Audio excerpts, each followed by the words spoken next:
BFM Business présente Edwige Chevrillon, la grande interview. Bonsoir à tous, bienvenue dans la grande interview. Qu'est-ce que vous allez déguster pour Noël et les fêtes de fin d'année? Est-ce que vous allez dépenser autant que l'année dernière? Est-ce que ça sera plus frugal? On en parle tout de suite avec mon invité, c'est Stéphane Layani, c'est le patron de Rungis. Bonsoir Stéphane Layani. Bonsoir Edwige. Merci d'être là, surtout que pour vous les journées commencent extrêmement tôt, vers 4h du matin. Trop souvent. Surtout en ce moment, parce que c'est vrai que c'est un moment où il y a grosso modo un gros quart du chiffre d'affaires de Rungis qui se fait à Un quart, c'est exagéré, mais beaucoup de grossistes font 2 mois en un, ce qui est pas mal. Et on pense qu'on va atteindre ce mois-ci 1,4 milliard d'euros. Donc ça fait beaucoup. C'est pas mal. Alors justement, est-ce que les... bon, d'abord, attendez, avant de rentrer dans le dur, c'est quoi les produits phares? Comme d'habitude, rien ne change. Alors, c'est toujours... sans conteste, cette année, le produit à la mode, c'est la coquille Saint-Jacques. Ah oui, on en a partout. Oui. La coquille Saint-Jacques, elle est abondante, elle est française, elle est de qualité et son prix a baissé. Il a baissé de près de 15%. Et donc, clairement... c'est un produit quand même extrêmement festif, extrêmement joyeux. Vous pouvez faire des entrées, des plats principaux avec, et je conseille fortement la coquille Saint-Jacques ou les huîtres. Oui, ah bah les huîtres, les Français ont l'air un peu plus sceptiques parce que la truffe. La truffe ou c'est trop cher? Justement, ça viendra un peu sur notre sujet, évidemment, le cœur de cette interview, Stéphane Layani, c'est l'inflation. Est-ce qu'elle est contenue? Le pouvoir d'achat des Français? Est-ce que la demande est là? Dans la truffe, produit... on ne constate pas un registre de déconsommation en ce moment. Simplement, la demande est en train de changer. Les gens veulent des produits plus locaux, des produits plus solidaires, des produits plus durables. Mais pour le reste, l'inflation ne peut pas gâcher la fête. Les gens ont besoin de fêtes. Ils sortent d'une période qui est extrêmement difficile.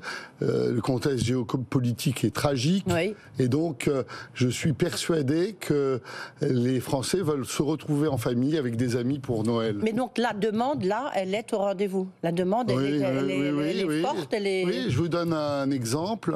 J'ai demandé mes indicateurs avancés. Au produit laitier, on est à plus 9% de prévisionnel sur le mois de décembre. Par rapport à l'année dernière. À la marée, qui a fait globalement une plus mauvaise année que d'habitude, eh bien, ils sont à plus 2% par rapport à l'année dernière. Donc ça va bien. Donc la demande est en haut. Donc c'est pas un Noël plus frugal. Les Français ont donc décidé de se faire plaisir. Je pense que les Français, d'abord, ils vont vouloir se faire plaisir avec des grands produits de tradition, comme la volaille, mais que par ailleurs, ils vont consommer malin et ils vont changer un petit peu leurs habitudes. Par exemple, au lieu de prendre du saumon, on va prendre de la truite. Il va y avoir une sorte de modification des habitudes alimentaires. Et par exemple, on n'est pas obligé de prendre un très gros chapon, on peut prendre un mini chapon. On n'est pas obligé de prendre de la volaille, on peut prendre un filet de bœuf, de Partenaise par exemple. Et donc c'est très important de voir que les Français savent consommer malin. Oui, mais ils consomment malin. Ça veut dire quand même qu'il y a un problème de pouvoir d'achat que vous ressentez, même si la demande est là.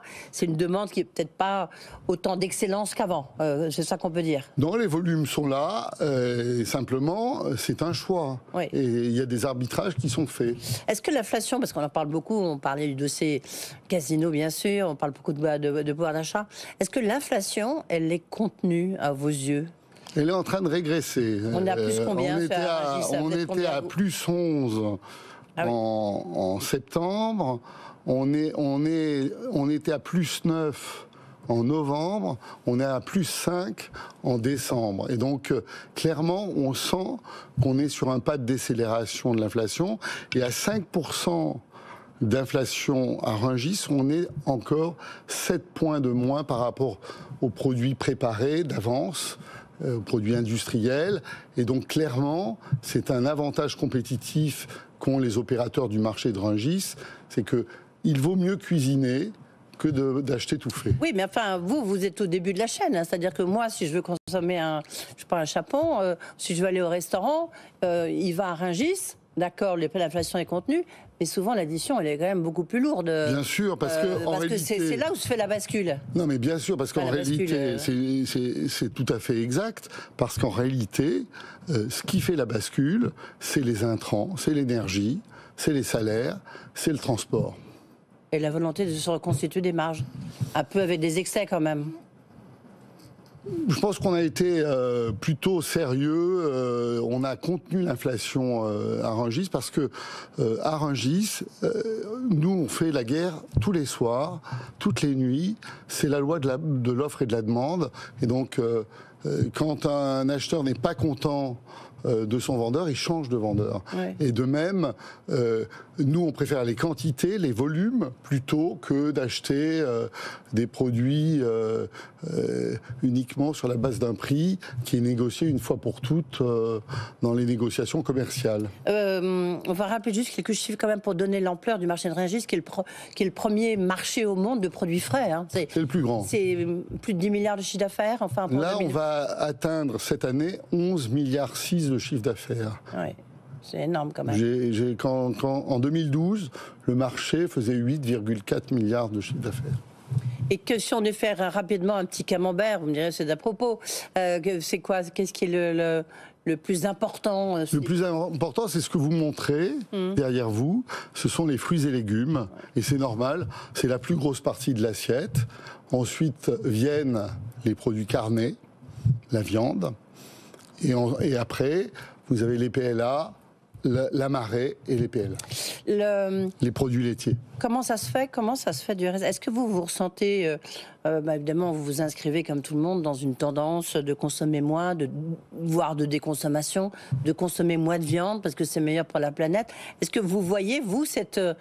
Non, nous, on est en croissance y compris sur la viande et sur la volaille.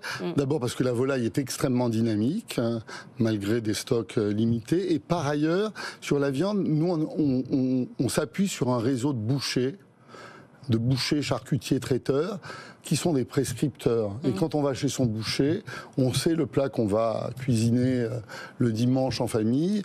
Et on achète de la très bonne viande. Et donc, ce segment de qualité, qui n'est pas la viande de steak haché, de hamburger, est assez, pour l'instant, est en train de continuer à gagner des petites parts de marché. On est à plus 1% à peu près en moyenne par an.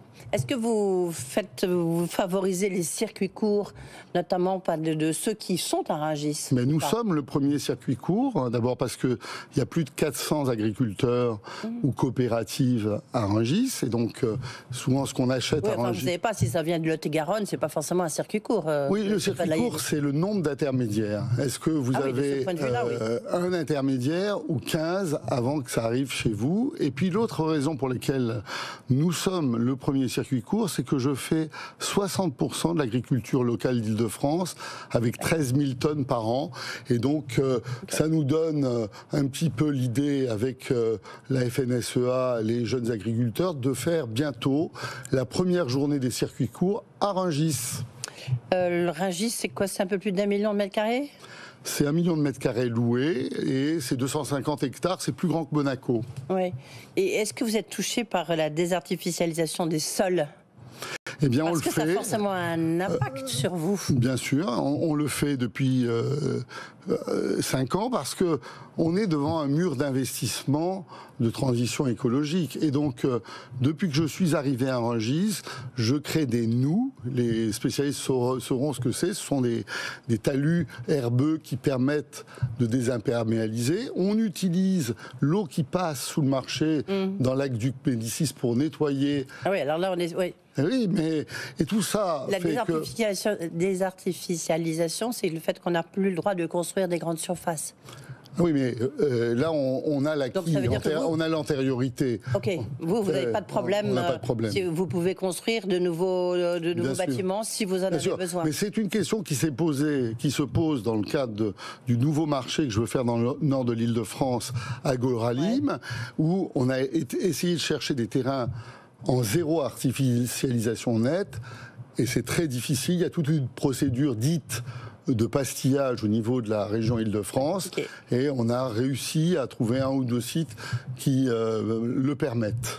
Deux questions d'actualité, Stéphane Layani. D'abord, on attend, je crois que ce n'est pas encore sorti, l'issue de la CMP, la commission mixte paritaire sur la loi sur l'immigration à l'Assemblée nationale. Est-ce que chez vous, est-ce qu'à Rungis, vous avez combien vous avez de salariés? 12 000 à peu près. On a 13 000 salariés. Est-ce que vous avez des sans-papiers qui travaillent là?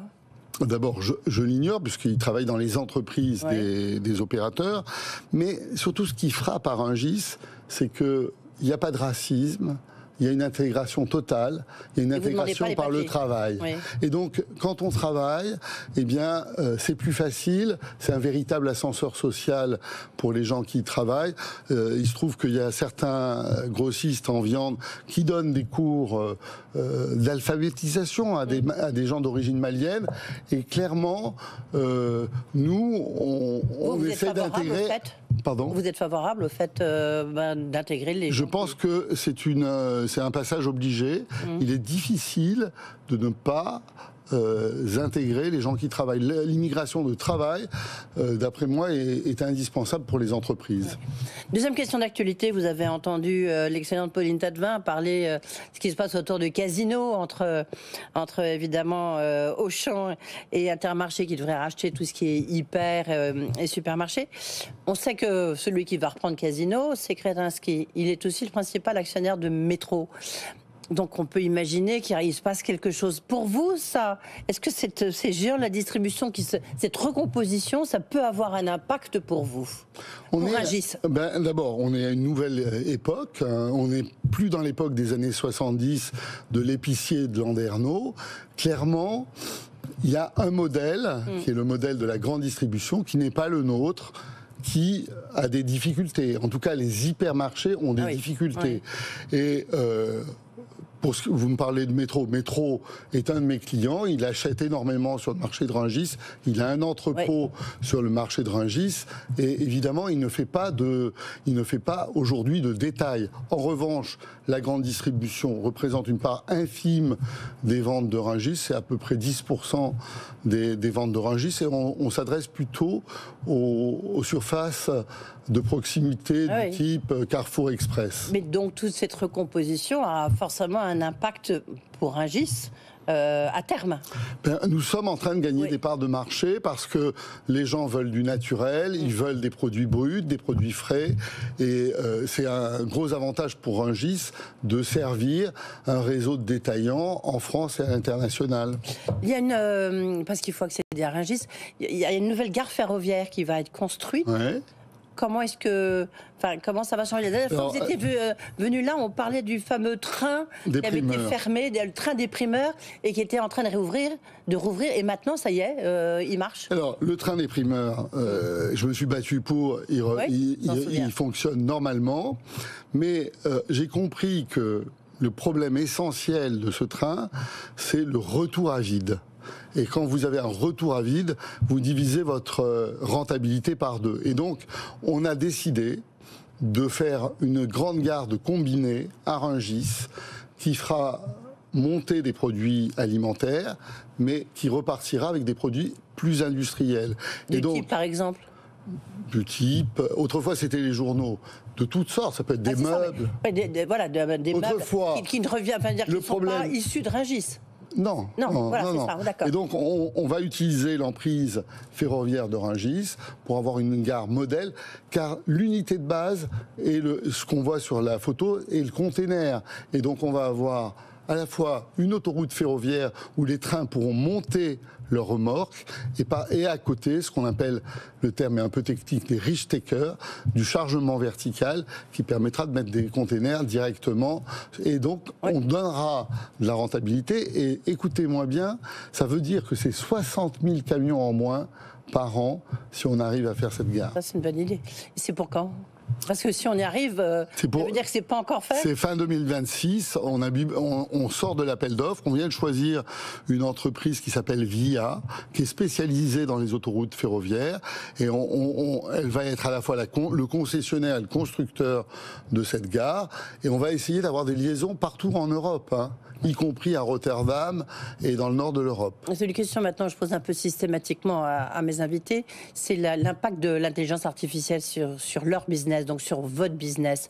J'imagine qu'à Rungis, ça va changer quand même pas mal de choses. Alors nous, on a intégré l'intelligence artificielle dans un aspect très particulier de notre activité, c'est la logistique. Oui. On a une marketplace qui s'appelle rungismarket.com, qui marche très bien, et sa particularité, c'est qu'elle a été créée par deux jeunes de laboratoires d'intelligence artificielle. Et donc, au lieu d'avoir des camions qui tournent dans tout Paris sans arrêt, ils ont des circuits totalement optimisés. Et mieux encore, en fait, la difficulté, c'est quand on arrive en bas de la porte d'Edwige-Chevrillon, il faut que son colis soit prêt et qu'il ne soit pas au fond du camion. Et ils ont des méthodes de chargement, grâce à l'intelligence artificielle, qui le permet. On a évalué que ça nous faisait éviter à chaque fois entre 100 et 102 tonnes d'équivalent CO2 à chaque déplacement. Donc c'est pas si mal. Oui, donc ça c'est bien. Ah, puis il y a le casse-tête des Jeux Olympiques 2024, parce que les restaurants, ils pourront à peine être servis, je veux dire délivrés. Comment est-ce que vous allez faire? Il y aura des voies, en plus Rungis, c'est sur la route d'Orly. Comment est-ce que vous allez faire? Qu'est-ce qui va se passer? Alors, j'ai appelé... blocus de Rungis. J'ai appelé Laurent Nunez, le préfet de police, et on est totalement alignés l'un avec l'autre. Oui, mais le problème, c'est Anne Hidalgo, c'est le maire de Paris. Et donc, non, mais d'abord, il y a les zones de restriction. Et donc, on est en train de discuter, on est dans des phases de concertation pour trouver des slots précis où les gens pourront aller dans les zones rouges ou dans les zones grises. Ça sera avant 4h du matin, c'est ça, ou 5h du matin? Il va falloir négocier les horaires, et il faut que les uns et les autres négocient ces slots. Vous allez vous allez modifier vos horaires? Non. On va s'arranger avec la préfecture de police pour livrer nos commerçants, nos restaurateurs, mais aussi les sites olympiques à la bonne heure. Tout simplement. Et il faudra que, sans doute, c'est ce que je propose au préfet de police, qu'il y ait un macaron rungiste qui permette aux camions frigorifiques de passer, d'avoir une sorte de sauf-conduit, comme on l'avait fait d'ailleurs pendant la période Covid. Et alors, j'ajoute que j'ai demandé à cette occasion que, puisque visiblement on veut réserver une voie de périphérique au covoiturage, que la logistique alimentaire soit priorisée. En tous les cas, on voit que c'est pas encore résolu. Merci beaucoup d'être venu là. Donc 2023, un très bon cru. 2024, encore meilleur, avec des projets, d'autres projets de croissance externe. Mais vous viendrez nous voir. Merci beaucoup, Stéphane Layani, d'avoir été avec nous. Merci, le patron, le président du marché international de Rungis. Tout de suite, les infos, Guillaume Paul.